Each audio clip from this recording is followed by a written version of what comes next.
지난 시간에 우리는 오병이어 사건이 사복음서 전체에 기록될 정도로 대단히 중요한데, 그럼에도 불구하고 우리가 이 말씀을 접할 기회가 참으로 적다 하는 아쉬움에 관해서 이야기를 했고, 이 사건의 배경에는 뜻밖에도 무례할 정도로 주님과 주님의 제자들이 쉬는 장소까지 찾아왔던 돌발적인 불청객들이 있었고, 그럼에도 불구하고 주님은 이들을 불쌍히 여기셔서 때가 저물도록 가르치셨다 하는 말씀까지 전해드렸습니다.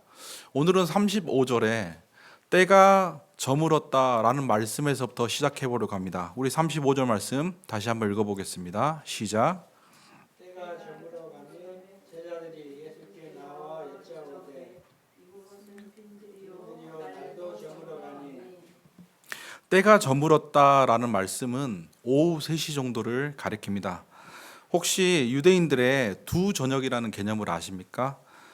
베인 하르바임이라고 하는 것인데, 이건 뭐냐면 해가 정오가 되면 하늘 꼭대기에 머뭅니다. 그리고 정오가 지나면 하늘 꼭대기에서 점점 기울기 시작하죠. 그렇게 기울기 시작해서 오후 3시경이 되면 유대인들은 이때 첫째 저녁이 시작됐다라고 이야기를 합니다. 그리고 나서 둘째 저녁은 언제 시작되냐면 해가 지평선 너머로 완전히 져서 일몰이 시작되면, 그러면 둘째 저녁이 시작되었다라고 이야기를 하고, 이 둘째 저녁이 시작된 시점부터 새로운 날이 시작되었다. 그래서 저녁이 새로운 날의 첫 시작으로 유대인들은 그렇게 생각을 합니다. 그런데 이 첫째 저녁이 3시경부터 시작되고 둘째 저녁이 봄을 기준으로 해서 한 6시 정도부터 시작되면, 첫째 저녁과 둘째 저녁 사이에 있는 3시 넘어서 한 6시까지의 시간 속에 황혼이 깃들잖아요. 그러면 하늘이 늦은 오후에 하늘이 붉은 빛과 주황빛으로 물드는 황혼이 하늘에 펼쳐지면, 그러면 그때를 유대인들은 오늘과 내일이 교차하는 거룩한 시간이라고 생각을 했어요. 그래서 이때 뭘 하냐면요, 유월절 어린 양을 잡고 저녁 소제를 드려요. 바로 그 첫째 저녁이 시작될 무렵을 얘기하는 거예요. 그러니까 우리 개념으로 저녁 시간이 아니라 유대인들의 개념으로 오후 3시가 넘어서 이제 거룩한 제사를 드리고 오늘 하루가 저물어 가면서 새로운 하루가 몰려오면서 하늘이 빨갛고 주황빛으로 물드는 그 황혼의 시간, 그 시간을 이야기를 하는 거예요. 그러니까 주님께서 한참을 가르치다 보니까 그렇게 오후 3시가 된 거예요. 그렇게 되니까 제자들은 야단이 났습니다. 왜냐하면 이때가 3월, 4월 정도 되는 유월절 봄이었는데, 아직 해가 하늘에 떠 있기는 하지만 3시간 정도가 지나면 둘째 저녁 일몰이 찾아올 것이 분명한데, 지금 돌발적으로 모인 사람들의 숫자가 5,000명이에요. 그 사람들이 빈들에서 하루 종일 굶었어요. 그러면 지금 당장 이 빈들에서 먹을 것을 사러 가까운 이웃 마을로 출발한다고 하더라도 3시간이면은 어느 마을로 가든지 간에 갈 시간이 너무 빠듯한 거예요. 그러면 여러분들은 그런 생각이 들 거예요. 아니, 하루 정도 굶은 거 가지고 뭘 그렇게 호들갑을 떠나. 하루 굶어서 사람이 죽지는 않을 텐데 뭐 그것 때문에 제자들이 왜 이렇게 걱정을 하고 근심을 하나 생각할 수 있는데, 그렇지 않아요. 건강한 사람한테는 문제가 안 되죠.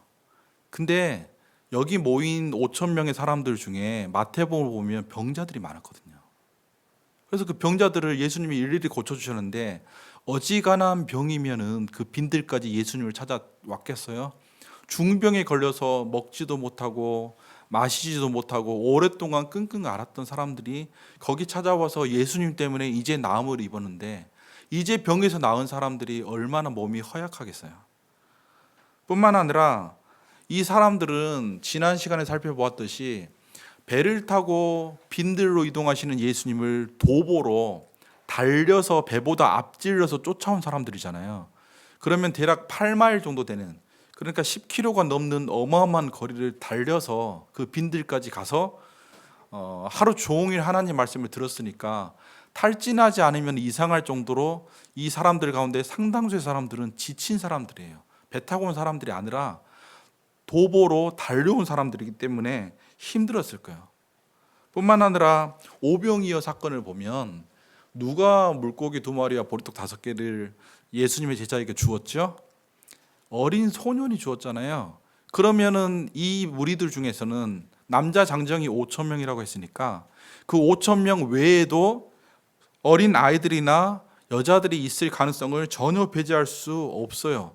그러면 아이들이 또 여성들이 또 병든 사람들이 도보로 먼 거리를 달려온 사람들이 거기에 모여서 하루 종일 말씀을 들었으니까 제자들이 볼 때는 이거 야단났다.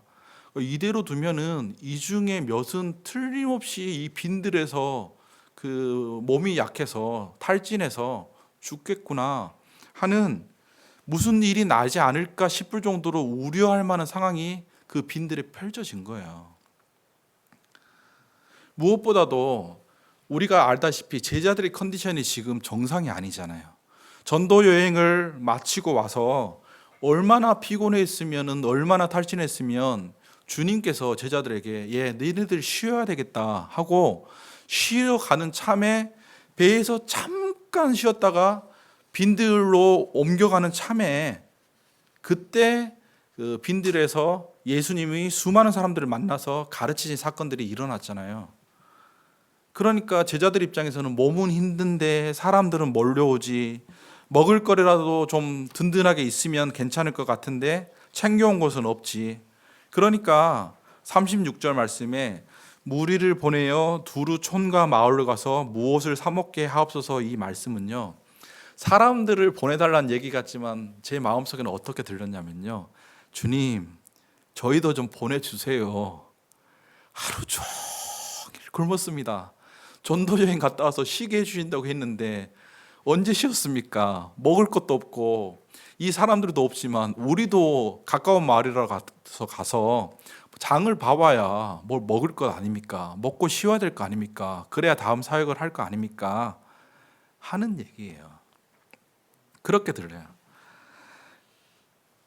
그래서 제자들은 아마도 이렇게 예수님께 말씀드리면 주님께서 아이고 내 정신 좀 봐라, 시간이 벌써 이렇게 됐구나, 얼른 사람들을 보내고 너희도 좀 쉬어야 되겠지, 그래야지, 이렇게 이야기하실 줄 알았던 것 같아요. 그런데 주님의 대답은 정말 예상을 빗나가는 대답이었습니다. 제자들에게 뭐라 말씀하시냐면 37절에 너희가 먹을 것을 주어라 라고 말씀하시는 거예요. 그러니까 얼마나 기가 막혀요. 아이고 됐다, 뭐 번거롭게 사람들한테 왔다 갔다 하라고 그러냐, 그러지 말고 이번에는 너희가 저 5천 명의 사람에게 먹을 것을 주면 어때? 라고 이야기를 하시는 거예요. 이 설교를 준비하면서 제가 수년 전에, 오래됐죠, 고등부 사역을 할 때가 생각이 났어요. 고등부 사역을 할 때 아이들이 너무 이쁘니까 그 아이들한테 너희 우리 집 와서 밥 먹자 하고 초대를 했어요. 한 100여 명, 120명 정도 모였는데 한꺼번에 그 많은 사람들이 들어갈 수 없으니까 반별로 쪼개서 한 10명씩 그 식사를 초대해서 한 10번 정도 식사를 한 적이 있어요. 조그만 임대 아파트에서 삼겹살을 구워 먹었죠. 그랬더니 어떤 선생님 한 분이, 목사님 왜요? 이렇게 하면 사모님한테 쫓겨나요. 괜찮으시겠어요? 하고 조심스럽게 남자 선생님이 물어보는 거예요.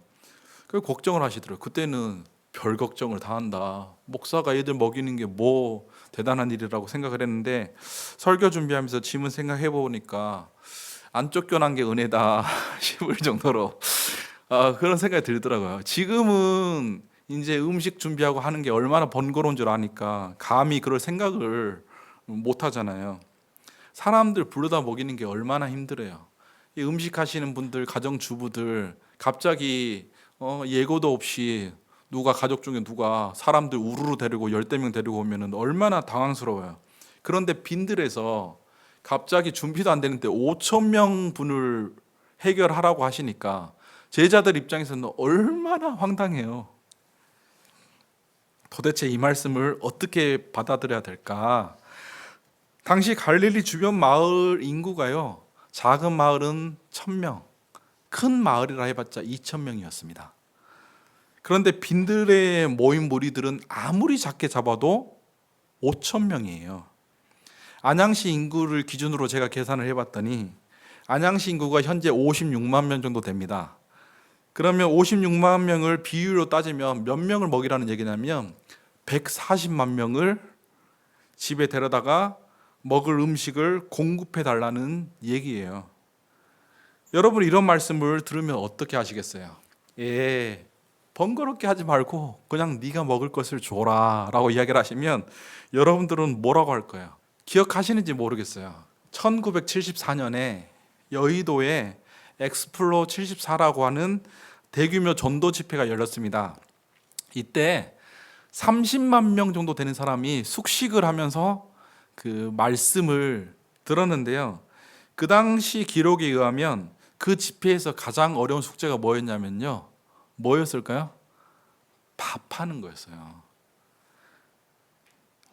30만 명이 밥을 먹어야 되는데 이거 해결할 길이 막막하니까 어떻게 했냐면 7천 명분을 한 번에 지을 수 있는 대형 스팀솥 20개를 제작했대요. 7천 명, 솥 하나에.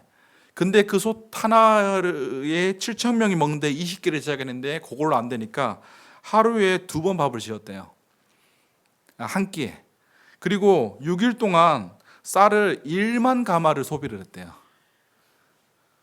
그러니까 그거를 갑자기 구할 수도 없으니까 농협 공판장에다가 미리 예약을 다 해놓고 그걸로도 혹시 모르니까 따로 쌀을 모아서 4천 가마를 확보를 하고 집회를 했어요. 그런데 1세기의 유대 땅에서 5천 명이 한 자리에서 식사를 한다. 이거는 국가적 이벤트예요. 로마 황제나 고위 정치인들이 국가 권력을 동원해 여는 축제나 아니면 군대가 전쟁으로 움직일 때나 가능한 일이었어요. 그것도 미리미리 준비해야지 즉흥적으로 한다고요? 이 많은 사람들을 아무것도 없는 상태에서 그냥 즉흥적으로 준비해서 먹인다고요? 이 가능하지가 않아요. 그러니까 이때부터 제자들과 주님 사이에는 실랑이 같은 문답이 벌어집니다. 그게 오늘 말씀이에요. 예수님이 말씀하셨어요. 너희가 먹을 것을 주라 라고 말씀하시니까 제자들이 얘기를 해요. 우리가 가서 200데나리온의 떡을 사다 먹이리까. 혹시나 해서 드리는 말씀인데, 그러면 제자들이 이렇게 얘기를 했으니까 그때 당시에는 200데나리온 정도의 떡을 사면 5천 명의 사람이 먹나 보다 이렇게 생각할 수 있는 분이 계실 텐데 전혀 그렇지 않아요. 1데나리온은 여러분이 아시다시피 노동자 한 명의 하루 품삯이에요. 200데나리온이면 일주일에 한 번 쉰다고 쳤을 때 8개월 동안에 하루도 쉬지 않고 한 푼도 쓰지 않아야 모을 수 있는 큰 돈이에요. 절대 작은 돈이 아니에요. 근데 역사적으로 추정을 해보면요, 이 돈 가지고 5천 명이 절대 못 먹어요. 왜냐? 건줄이라고 하는 학자가 유대 문헌을 조사를 해봤는데 당시 유대 문헌에 따르면 200데나리온 정도의 돈이면 당시로서 약 2,400개의 빵을 살 수 있어요. 한국어로는 떡이라고 번역되는데 빵이죠. 2,400개. 2,400개의 빵을 200데나리온으로 사면 5천 명의 사람들이 반덩이씩 먹을 수 있는 거예요.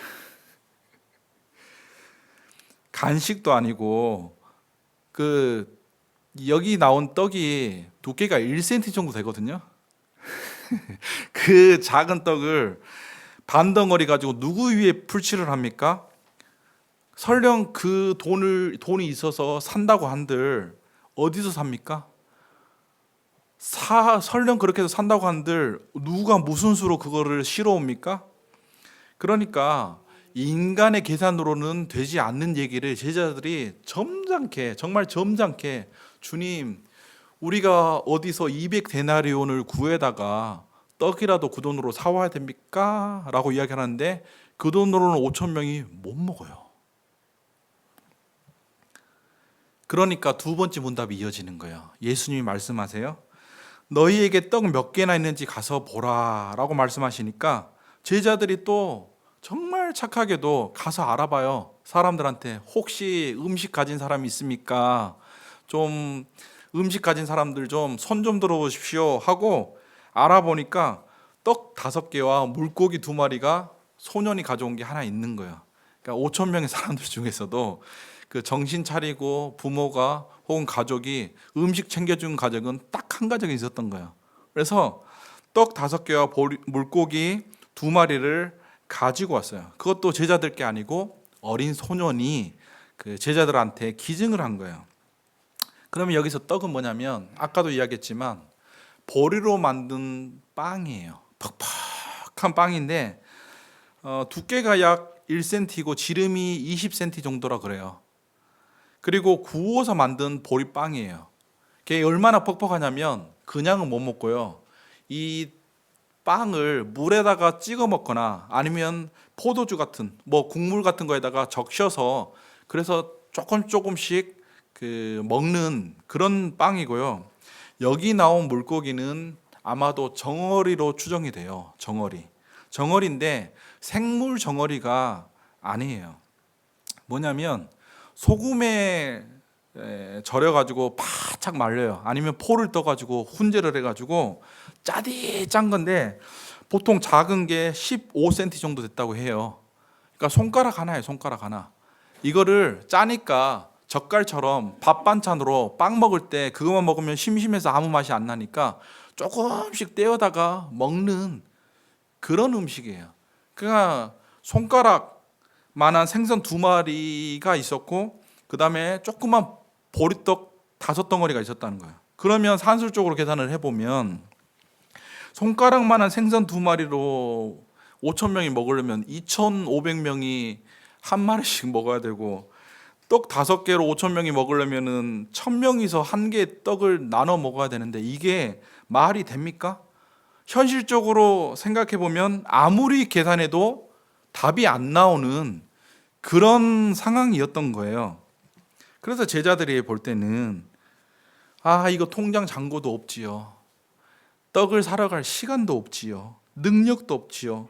사실상 빈손 상태인데 아팠다가 나은 사람들은 있지, 여자들 있지, 노약자들 있지, 달려와가지고 오랫동안 말씀을 들으면서 뭘 먹고 마시지 못해서 탈진한 사람들이 있지. 그러니까 이 빈들에서 몇은 죽어야 끝날 것 같은 극단적인 상황이 펼쳐진 거예요. 이 말씀을 가만히 묵상하는데 모세가 생각이 났어요. 여러분 아시다시피 모세라고 하는 사람은 출애굽기에서 하나님의 권능으로 그 애굽 땅을 나왔잖아요. 나오고 나서 나왔는데 뭐 광야에 먹을 것이 있습니까? 마실 것이 있습니까? 그러니까 사람들이 난리가 난 거예요. 먹을 거 내놓으라고, 마실 거 내놓으라고. 애굽에서는 고기라도 먹으면서 그렇게 지냈는데 네가 광야로 우리를 데리고 와가지고 다 굶어 죽일 생각이냐 하고 난리가 났어요. 그 난리가 났을 때 민수기를 보면 모세가 기도하는 장면이 나와요. 뭐라 기도를 하냐면 하나님, 이 모든 백성에게 줄 고기를 내가 어디서 얻으리이까? 그들이 나를 향하여 울며 이르되 우리에게 고기를 주어 먹게 하라 하온즉 책임이 심히 중하여 나 혼자는 이 모든 백성을 감당할 수 없나이다. 주께서 내게 이같이 행하실진데 구하옵나니 내게 은혜를 베푸사 즉시 나를 죽여 내가 고난당함을 내가 보지 않게 하옵소서. 죽여주시옵소서. 하나님, 저 많은 사람들이 먹을 것이 없어서 빈들에서 광야에서 고기 내놓으라고 하는데 내가 이 사람들 먹을 고기를 어디서 구합니까? 하나님, 내 책임이 너무 중하여서 견딜 수 없으니 차라리 나를 죽여주시옵소서 라고 기도한단 말이에요. 똑같은 사건 아니에요. 신앙대로 살겠다, 믿음대로 살겠다, 빈들에서 하나님이 예수님이 가르쳐 주시는 동안 뜨겁게 은혜를 받았지요. 그런데 제자들에게는 은혜는 있지만 5천 명은커녕 자기 먹을 것도 없는 상황이었는데 이런 상황 속에서 예수님께서 너희가 먹을 것을 주라 하고 말씀하시니 기가 찰 노릇 아니에요? 그런데 이런 상황이 믿음으로 살아갈 때 우리 인생에 벌어지더라 이거예요. 이때 예수님은 어떤 처방을 내리셨느냐? 예수님은 모든 상황을 정확하게 인지하신 다음에 첫 번째 내린 처방이 혼돈을 질서로 바꾸시는 것이었어요. 따라서 하겠습니다. 혼돈을 질서로 바꾸셨다. 주님은요, 아휴, 이거 어떻게 하냐? 말씀을 가르치다가 내가 시간을 깜빡했다. 여기가 빈들인데 얼른 지금이라도 사람들 보내야지 하고 물러서지 않으셨어요. 오히려 한 걸음 더 나아가셔서 제자들에게 명령을 내리세요. 39절에 보면 제자들에게 명하사 그 모든 사람으로 때를 지어 푸른 잔디 위에 앉게 하시니라고 기록되어 있어요. 얘들아, 너희들 얘기는 충분히 들었다. 무슨 말인지 알겠는데 이제부터 내가 시키는 대로 하거라.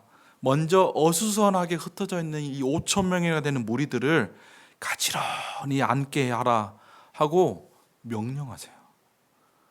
그러니까 제자들은요, 또 예수님의 명령을 받으면 물불을 가리지 않거든요.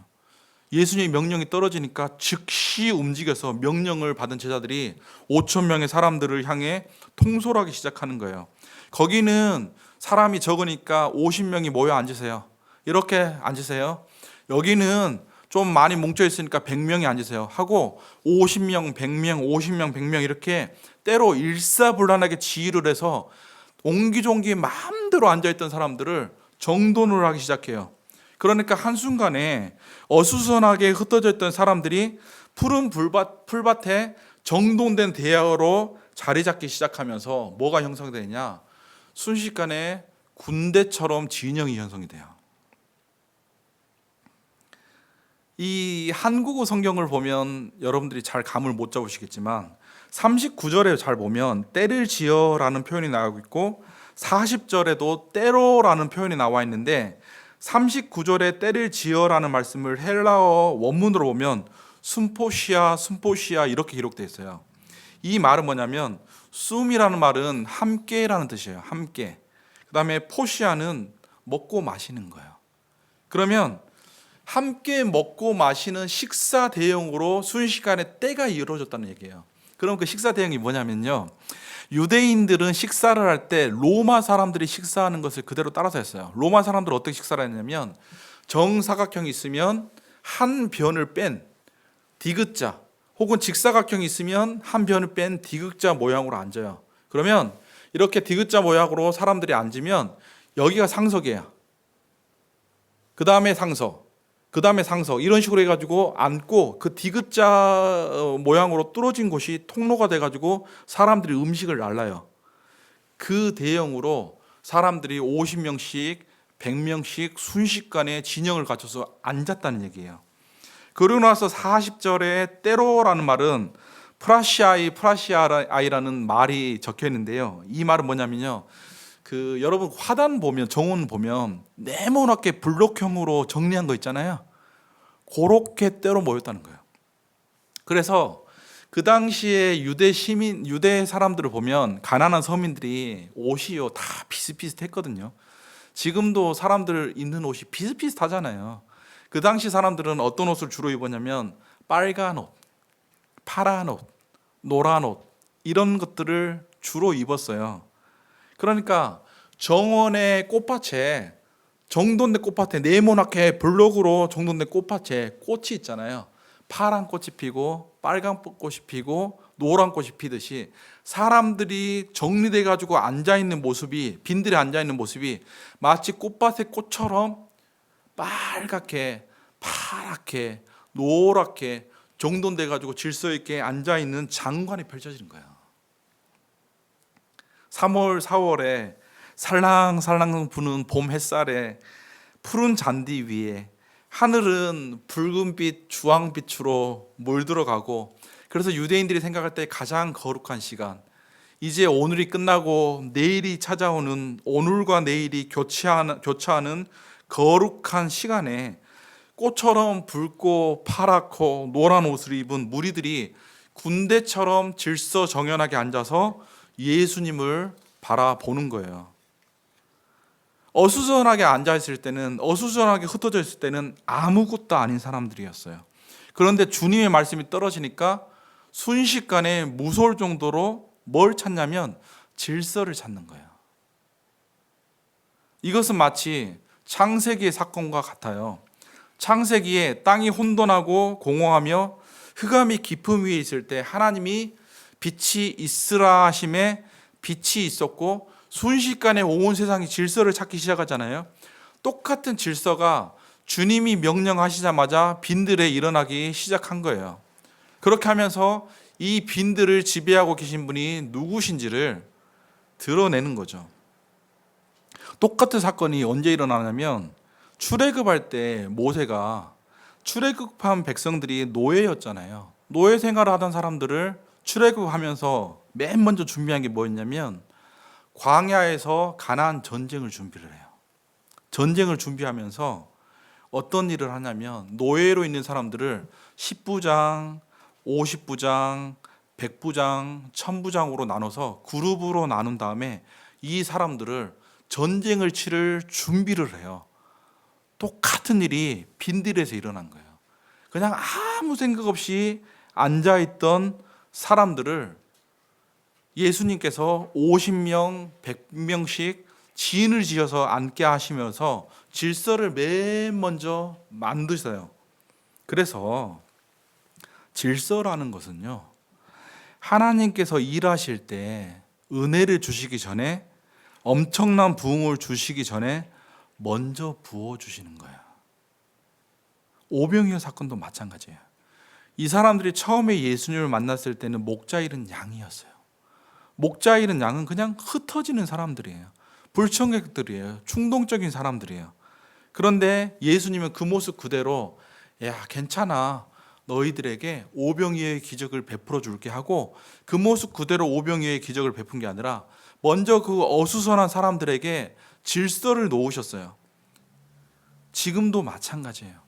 가정을 살리시기 전에 주님은 가정의 질서를 먼저 회복시키시고요. 교회를 부흥시키기 전에 주님은 교회 안에 일사불란한 질서를 먼저 주세요. 혼돈스럽게 그냥 있는 모습 그대로 신앙생활을 하게 하시는 게 아니라 전쟁을 치를 수 있는, 영적 전쟁을 치를 수 있는 군대로서, 군사로서의 질서를 먼저 회복시켜 주세요. 그래서 신앙은요, 혼돈스럽게 하는 게 아니에요. 가정은요, 혼돈스러운 상태에서 살아날 수 있는 게 아니에요. 제가 미국에 공부하러 갔을 때 미국 사람들 보면요, 다 그런 건 아니지만 기숙사에 들어가면요, 그 방 자체가 창세기 1장이에요. 아주 혼돈스러워요. 옷을 벗어다가 여기다 놓고 저기다 놓고 뭐 입어야 될 옷, 그다음에 입었던 옷 막 사방대 펼쳐져 있고 종이를 버려야 될 것들 여기다 놓고 저기다 놓고 해가지고 까치발을 들고 그 기숙사에 돌아다녀요. 그리고 나서 일주일에 한 번이나 2주일에 한 번 정도만 청소를 해요. 근데 많은 그 학생들이 그런 식으로 생활을 하거든요. 근데 한국 사람들은요, 특별해요. 이 부분에 있어서. 그냥 뭐 중요한 모임이 있다 그러면 한국 사람들은 뭐부터 하냐면 목욕제계부터 하잖아요. 그리고 그 옛날 어른들을 보면은 심지어 헌금도 빳빳하게 다리 위로 다려가지고 구들목에다가 다려가지고 그 놓잖아요. 그리고 중요한 일이 있으면 집안부터 정리를 하잖아요. 그러니까 한국 사람들은 이 부분에서 특별한, 하나님께서 이 질서를 정하고 정리하는 부분에서 특별한 은사를 주신 사람들이에요. 그게 얼마나 귀한지 몰라요. 모든 사람이 그런 건 아니지만 하나님께서 은혜를 주실 때, 예수님께서 오병이어 사건을 베푸실 때 그냥 너희들 배고프니까 먹어라가 아니라 먼저 모든 사람들을 정돈하신 다음에 질서를 세우신 다음에 주셨듯이 우리 역시 마찬가지라 이거예요. 아무 생각 없이 그냥 혼돈스럽게 신앙생활하는 사람들한테 아니야, 주일 성수가 먼저지, 예배가 우선순위 아니야?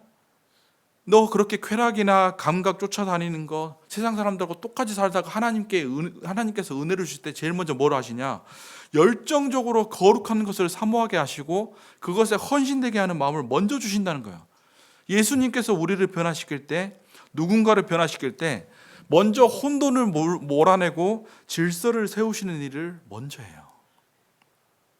나는 그 은혜가 오늘 여러분에게도 똑같이 일어나기를 주님의 이름으로 축복합니다. 혼돈스럽게 살지 마세요. 하나님의 백성들이 예배보다 귀한 게 뭐가 있어요? 하나님의 백성들이 하나님 말씀대로 하나님과 교제하며 살아가는 것보다 중요한 게 뭐가 있어요? 그렇게 질서를 회복시킨 주님께서 즉각적으로 움직이시는데 가장 먼저 한 일이 뭐냐면 감사기도예요. 감사기도. 41절에 보면 예수께서 떡 5개와 물고기 2마리를 가지사 하늘을 우러러 축사하시고 라고 기록되어 있어요. 이 축사하셨다는 말은 하늘 아버지께 감사와 찬양의 기도를 드리셨다는 말씀이에요. 여러분 아실지 모르겠지만 유대인들은요 가장이 아버지잖아요. 그 아버지가 매일 식탁에서 식사하기 전에 기도를 해요. 아버지가 가족을 대표하면서 감사 기도를 하는데 이 똑같은 기도를 드리는 거죠. 하나님 아버지, 우리 가족들 지켜주셔서 감사합니다. 신앙 안에 살게 하시고 일용할 양식을 주신 하나님께 감사하게 하시고 또 하나님께서 우리 가족을 날마다 공급하시고 먹이시는 것을 잊지 않으며 그렇게 감사하는 마음으로 살 수 있도록 도와주십시오 하고 아버지가 기도를 한단 말이에요. 똑같은 장면이 예수님을 통해서 펼쳐지는 거예요. 이 5천 명의 사람들이 예수님께 말씀의 꼴을 먹었잖아요. 그러고 나서 예수님께서 하신 일이 무엇이냐? 손가락만한 생선 2마리와 주먹만한 보리떡 5개를 놓고 거기 모인 5천 명의 사람들을 대표해서 하늘 아버지께 가장으로서 감사 기도를 드리시는 거예요. 하나님께서 공급해 주셔서 우리가 이 빈들에서 빈사하지 않도록 먹을 것을 주시고 마실 것을 주실 하나님을 찬양합니다. 감사합니다 하고 조금도 의심하지 않고 불평하지 않고 영적인 가장으로서 그 모든 사람들 앞에서 하나님 아버지께 감사의 기도를 드린 거예요.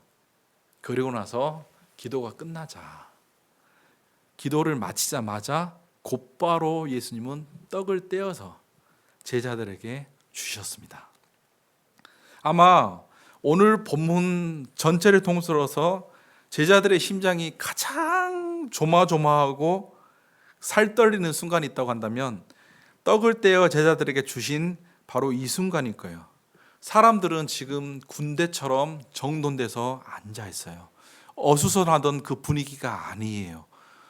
정돈되어서 옹기종기 앉아 있고 주님 손에는 오병이어밖에 없어요. 그리고 주님이 그 떡 하나를 들으셔가지고 쪼개셨단 말이에요. 그러나 제자들한테 오래요. 와서 받아가래요.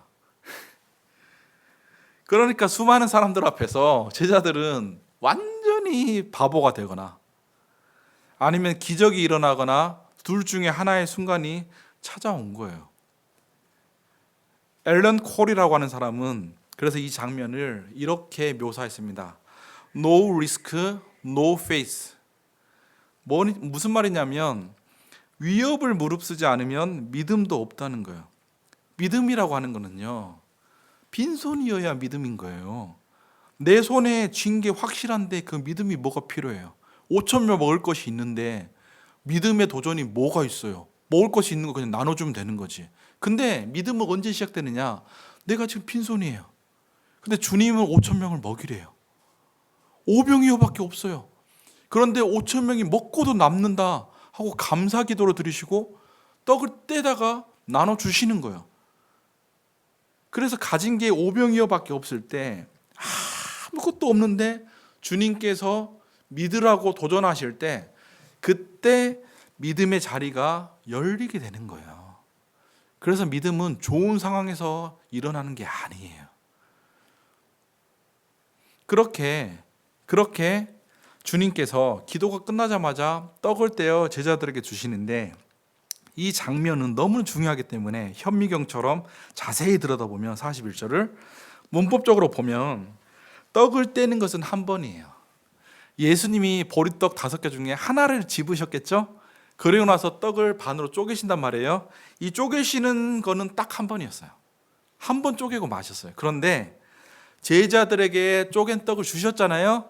이 주시는 것은 계속해서 반복되는 행동을 가리키는 시제로 기록되어 있어요. 그게 무슨 말이냐? 예수님께서 한 번 5덩어리 중에 하나의 보리떡을 빵을 집어서 쪼갰어요.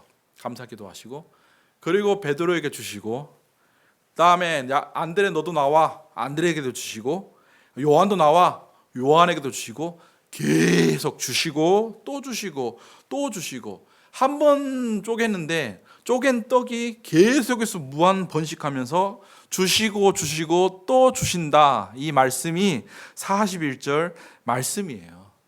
그러면 여러분 한번 상상해 보세요. 처음에는 예수님 혼자 감사기도 했을 거 아니에요. 누가 감사기도를 해요? 보리떡 5개와 물고기 2마리로 누가 하나님 감사합니다, 이 많은 사람들을 먹여주실 것을 믿습니다, 공급하시는 하나님을 찬양합니다 하고 감사기도를 진심으로 드린 거는 예수님 한 명이었을 거 아니에요.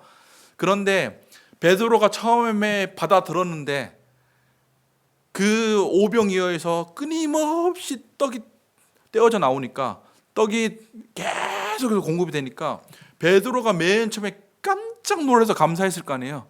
감사합니다 하나님. 그러고 나서 안드레가 받아 나가면 안드레도 감사했을 거 아니에요. 그래서 감사의 기도가 처음에는 예수님 혼자에게서 터졌는데, 그 예수님께서 주시고 주시고 주시고 하는 동안에 모든 제자들에게 전념이 되고, 그 제자들에게서 다시 모여 있는 사람들 50명 100명씩 모여 있는 사람들한테 전념이 됐을 거 아니에요.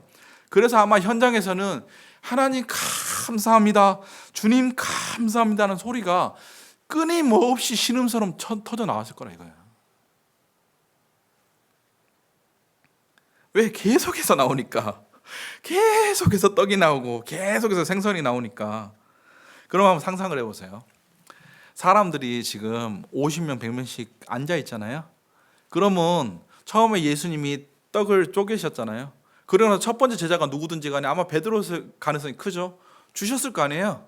주셨을 때 빵 반 덩어리 주고, 빵 반 덩어리 주고, 생선 그 반 마리 줘가지고 이거 가가지고 사람들에게 먹이라 하고 보내셨을까요? 그러진 않았을 거예요. 아마 처음 제자부터 처음에 받을 때부터 50명분 최소한 100명분 되는 빵과 물고기를 받았을 거란 말이에요. 그러니까 그것 들고 이쪽 그룹으로 가서 야 이네들 이거 당신들 먹으시오 하고 주고, 그러고 다시 와가지고 다시 50명 100명분을 받아가지고 다음으로 가고, 그런 식으로 주셨을 거란 말이에요. 그러니까 제자들이 얼마나 기쁘고 즐겁겠어요. 배고픈지도 모르고 아마 제자들은 자기 배고픈 것도 모르고 뛰어다녔을 거예요. 사람들에게 나눠준다고. 나는 이 은혜가 여러분에게 동일하게 있기를 주님의 이름으로 축복합니다. 신앙은 걸어다니면서 하는 거 아니에요. 축 처져 다니면서 하는 게 아니에요. 너무너무 기쁘고 즐겁고 감사해서 제자들처럼 달려다니면서 사람들에게 떡과 물고기를 나눠주는 게 신앙 생활이에요. 그런 기적이 끊임없이 내 삶 가운데, 내 영혼 가운데 일어나는 거예요. 결국은 너희가 먹을 것을 주라라는 주님의 말씀은 하나도 땅에 떨어지지 않았습니다. 사람들이 누구 손에서 양식을 받아 먹었습니까? 제자들 손에서. 예수님이 제자들에게 주시면 제자들이 가서 모여 앉은 사람들에게 나눠줬잖아요. 결국 너희가 먹을 것을 주라 하는 주님의 말씀은 하나도 땅에 떨어지지 않고 제자들의 손을 통해서 일어났습니다. 조금 전까지 12명이 모여 앉아서 오병이어 이것밖에 없습니다 주님 했던 그 손으로 지금 5,000명의 사람을 먹이고 있는 것입니다. 이것이 어떻게 보면 오늘 본문 말씀의 심장이라고 생각합니다. 오병이어라고 하는 것은 정말 있으나 마나한 거예요. 제자들은 실질적으로 그들 먹을 것도 없는 빈털털이었어요. 그런데 제자들이 한 일이 뭐예요? 주님이 물어보시니까 있는 그대로 상황을 말씀드리고, 주님이 명령하시니까 명하신 그대로 순종했어요. 그게 다였어요. 그런데 주님은 제자들에게, 사람들에게 공급하시고 빈들에서, 광야에서 우리 선한 목자 되신 예수님께서 끊임없이 먹이신 거예요. 배가 부르도록, 남도록 먹이신 거예요. 42절 말씀이 저는 오늘 말씀 중에서 가장 기가 막힌 말씀이라 생각합니다. 짧아요. 42절 말씀에 뭐라고 기록되어 있죠? 다 배불리 먹고, 한 절이 짧아도 이렇게 짧을 수가 없어요. 그런데 이 절이 짧으니까 얼마나 기쁜지 몰라요. 다 배불리 먹었다. 이 배불리 먹었다는 말은 뭐 어려운 얘기가 아니에요. 원어로 찾아봐도요, 우리가 아는 그 배불리 먹었다랑 똑같은 얘기예요. 이 얘기는 뭐냐면 잔뜩 먹어서 더는 못 먹겠다 싶을 정도로 만족스러울 때까지 먹었다는 거예요. 무지막지하게 먹었다는 거예요. 최소한 5천 명이, 여자와 아이들까지 포함하면 15,000명에서 2만 명이, 엄청난 그런 큰 무리가 한 사람의 예외도 없이 모두 완벽하게 배불리 먹었다. 그리고도 12바구니가 남았다라고 얘기를 하는 거예요. 그렇게 해서 이 사람들은 비루하기 시작했는데, 오병이어로 물고기 2마리와 보리떡 5개로 시작했는데, 미미하기 시작했는데, 끝은 비교할 수 없을 정도로 창대하고 배부르게 마쳤다 하는 것을 보여주는 거예요. 그러면 마지막으로 이 완벽한 배부름, 사람들에게 오병이어로 먹이신 이 완벽한 배부름은 영적으로 무엇을 의미하는가? 여러분, 한 가지를 꼭 기억하세요. 굶주림은 본래 이 세상에 없던 거예요. 태초에 하나님이 천지를 지으시고 사람을 에덴 동산에 두셨을 때 거기는 굶주림이 없었어요. 가난도 없었고 질병도 없었고 죽음도 없었어요.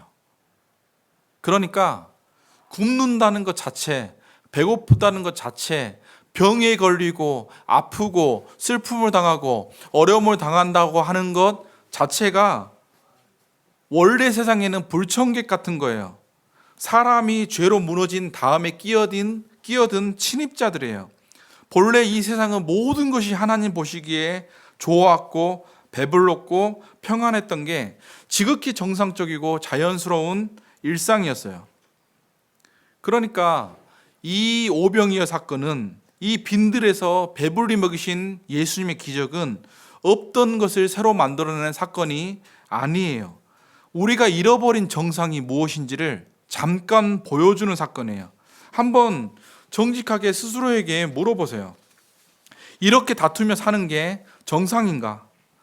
아무리 수고하고 애를 써도 먹고 살 길이 막막하고, 날마다 몸부림을 쳐도 어느새 자신도 모르는 사이에 정신적 어둠이 찾아오고 두려움이 찾아오고 불안과 혼돈 속으로 다시 떨어지는 것, 이것이 정말로 정상인가?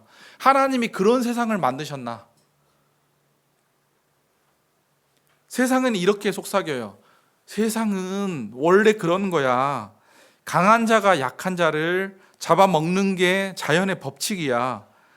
무슨 사자한테 유리를 묶고 호랑이한테 바르게 살라고 권면할 거야? 모든 생명체는 유전자의 보존을 위해 맹목적으로 프로그램된 생존 기계야. 사람들이 다른 사람들을 돌아보는 것, 그런 이타적인 행동들 하나하나까지도 모두 이기적인 유전자에 살아남기 위한 몸부림이야. 그렇게 해서 살아남은 승자들만이, 그렇게 해서 재물을 얻고 명성을 얻은 승자들만이 세상을 다스릴 자격을 얻는 거야. 그러니까 이 세상은 원래 그런 거야. 세상의 비극은 당연한 거야. 이렇게 속삭인단 말이에요. 그런데 그렇게 인정해버리면, 세상의 굶주림이 당연한 것이고 세상의 슬픔이 당연한 것으로 인정해버리면 이상하지 않아요? 그 말이 정말 맞는 말이면 세상은 어차피 비극인데 왜 예수 믿는 사람은 물론이고 예수 믿지 않는 사람들도 모두가 하나같이 세상이 좀 더 정의로워져야 돼, 세상이 좀 더 풍요로워져야 돼, 세상이 좀 더 어렵고 힘든 사람들을 향해서 넉넉해져야 된다고 믿는 걸까요? 그 많은 사람들이 여전히 세상을 좀 더 살기 좋은 곳으로 바꾸기 위해 지금 이 순간에도 끊임없이 투쟁하고 헌신하고 희생하는 이유와 근거를 어디에서 찾을 수 있을까요? 얼마 전에 아내가 한 독서 모임에 다녀왔는데 갔다 와서 이런 이야기를 했습니다. 여보, 이 사람들이 보니까 예수를 모르는데 자녀 교육을 놓고 얼마나 고민하는지 몰라. 과연 우리 시대는 아이들에게 무엇을 가르치고 있을까? 부모들은 어떻게 자녀를 대해야 될까? 교육이 어디서부터 어디까지 사람을 변화시킬 수 있을까? 인성이라고 하는 것이 근본이고 정말 중요한데 왜 우리는 이것을 놓치고 항상 교육의 맨 마지막에 그것도 잘 되겠지 하는 막연한 생각으로 나태한 마음을 가지고 안이하게 자녀들을 기를까? 문제의식이 얼마나 깊은지 몰라. 이 사람들이 예수님을 알면, 이 사람들의 문제의식 속에 신앙이 들어가면 얼마나 좋을까라고 이야기를 하는 것을 들었습니다. 마지막 말이 핵심이에요. 사람들의 문제의식 속에 신앙이 들어가면 어떻게 될까? 우리 모두가 부서진 세상을 보면서 이건 아니다라고 느끼는 그 직관 자체에 그 모든 것이 비정상이다라고 느끼는 이 모든 것에 대해서 예수님께서 신앙의 세계로 답하신 확실한 증거가 오병이어예요. 얘들아, 굶주리며 사는 거, 병에 쫓겨 사는 거, 불안과 혼돈 속에 사는 것은 그것은 정상이 아니야. 우리의 지성, 우리의 감정, 우리의 의지, 우리의 인격, 우리의 성품 모든 것이 차고 넘치도록, 그래서 생육하고 번성하여 땅 위에 충만하도록 하나님은 세상을 지으셨고 너희를 지으셨어. 그러므로 너희는 어떤 종류의 굶주림에도 끝내 익숙해지지 못할 거야. 지금 우리가 이렇게 굶주리며 사는 것은 정상이 아니야. 창조의 중심에 계신 하나님을 등지고 스스로 주인이 되려 한 순간에 하나님으로부터 공급이 끊어졌기 때문에 흑암과 혼돈이 다시 밀려 들어오고 모든 질서가 무너져 버린 거야 라고 말씀하시는 거예요. 그러므로요, 이 세상의 모든 비극과 슬픔과 고통과 죄악과 불의는 그렇게 시작된 거예요. 하나님을 등져서 양육강식의 세계를 당연한 것으로 알고 세상의 비극과 슬픔, 고통과 죄악, 그리고 온갖 종류의 불의를 피할 수 없는 자연스러운 것으로 받아들이면요, 그 다음에 남는 것은 강해져야 되겠다는 오기뿐이 안 남아요. 어떻게 하든지 간에 더 가져야 되겠다, 어떻게 하든지 더 올라가야 되겠다, 그래서 먹이사슬 꼭대기에 앉아야 되겠다, 그렇게 해서 안 당하며 살아야 된다, 그렇게 해야만 승리할 수 있다 하는 패배의식만 남는다고요.